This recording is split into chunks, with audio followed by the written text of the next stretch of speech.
கௌரி கறி கார்னர். நாம இன்னைக்கு பார்க்க போற ரெசிபி சுசியா. தேவையான பொருட்களை பார்த்துடலாமா? நான் 1 கப்பு கடலை பருப்பு எடுத்து நல்லா வாஷ் பண்ணிட்டு குக்கரில் வேக வச்சு எடுத்துருக்கேன். நல்லா மசிய வேகிற மாதிரி. 3/4 கப்பு நாட்டு சர்க்கரை எடுத்திருக்கேன். நீங்கள் வெல்லம் கூட எடுத்துக்கலாம். ஒரு 1/2 கப்பு தேங்காய் துருவல், 1 கப்பு இட்லி மாவு எடுத்துருக்கேன். ஒரு 4 ஏலக்காய் தட்டி வச்சுருக்கேன்.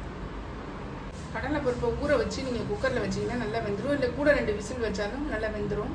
பாருங்கள், இப்படி கையில் நசுக்குனாலே வெந்துடுற மாதிரி இருக்கணும். நல்லா மசிகிற மாதிரி இருக்கணும். இப்போ நம்ம ஸ்மாஷர் வச்சும் இதை அழுத்தி விட்டுறலாம். இந்த மாதிரி கரண்டி வச்சு நல்லா மசிச்சு விட்டேன். பாருங்கள், இந்த மாதிரி மசிச்சு விட்டால் போதும். அடுப்பில் பேன் போட்டிருக்கேன். 1 டீஸ்பூன் அளவு நெய் விட்டுக்கலாம். உரிச்சு பாருங்கள். நம்ம இந்த தேங்காய் தூள் இதில் சேர்த்துடலாம். லைட்டாக வறுத்து விட்டுருந்தாங்க. இது கூட தட்டி வச்சிருக்கிற ஏலக்காய் இதில் சேர்த்துடலாம். இதுலேயும் இந்த நாட்டு சர்க்கரை 3/4 கப் எடுத்துருக்கேன். அதையும் சேர்த்துடலாம். நீங்கள் வெள்ளம் எடுக்கிறத இருந்தால் தண்ணியில் கரைச்சி ஒரு 1/4 கப்பு தண்ணி விட்டு கரைச்சி வடிகட்டி இதில் சேர்த்து. நாட்டு சர்க்கரை நல்லா இலக்கி கொஞ்சம் திக்காகிடுச்சு பாருங்கள். நம்ம இந்த ஸ்டேஜில் வேக வச்சு வச்சுருக்கோம் இல்லையா, அந்த கடலை பருப்பு அதை இதில் சேர்த்துடலாம். நல்லா கிளறி விட்டுருங்க. நல்ல நீர் கறந்து திரும்ப கட்டி ஆயிடுச்சு பாருங்கள். அந்த மாவு நல்லா திரண்டு ஒன்றா சேர்ந்து வரும். அதாவது அந்த கடலைப்பருப்பு, நாட்டு சர்க்கரை இதெல்லாம் சேர்ந்து தேங்காய் எல்லாம். இப்போ நம்ம இந்த ஸ்டேஜில் இறக்கி ஆற விட்டுறலாம். ஆற விட்டுறது நம்ம உருண்டைகளாக பிடிச்சிடலாம். நல்லா ஆறிடுச்சு பாருங்கள். கொஞ்சம் நல்லா ஊட்டி உருண்டைகளாக பிடிச்சி வச்சுக்கலாம். சின்ன சின்ன நமக்கு தேவையான அளவுக்கு உருண்டைகளாக பிடிச்சி வச்சுக்கலாம். இதை நம்ம இட்லி மாவில் டிப் பண்ணி போடலாம். எல்லாம் உருண்டைகளாக பிடிச்சி வச்சுட்டேன் பாருங்கள்.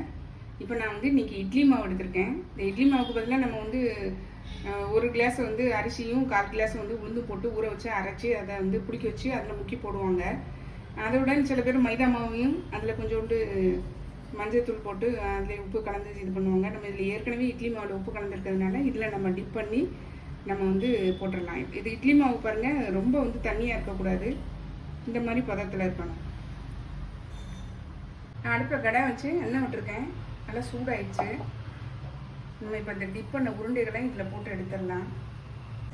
உருண்டைகளை நல்லா இட்லி மாவில் நல்லா டிப் பண்ணி நம்ம உள்ளே விட்டுடலாம்.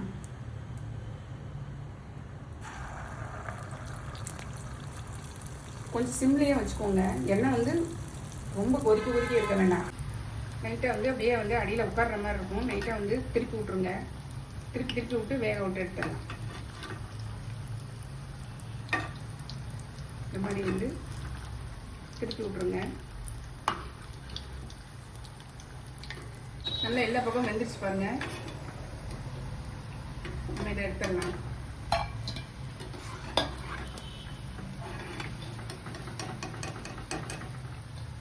போடும்போது எண்ணெய் சூடாக இருக்கணும். அதுக்கப்புறம் சிம்லேயே வச்சு வேக விட்டால் தான் நமக்கு எண்ணெய் பிரியாமல் அடியில் போய் உட்காராமல் வரும். பாருங்கள், செம்மையாக வந்துருக்கு பாருங்கள். நம்மளுடைய சுசியை பாருங்கள், செம்ம டேஸ்டியாக சூப்பராக ரெடி ஆகிருக்குங்க. செம்மையாக இருக்குங்க. உங்களுக்கு செஞ்சு பிச்சு காமிக்கிறேன் பாருங்கள். பாருங்கள் எப்படி இருக்குங்க.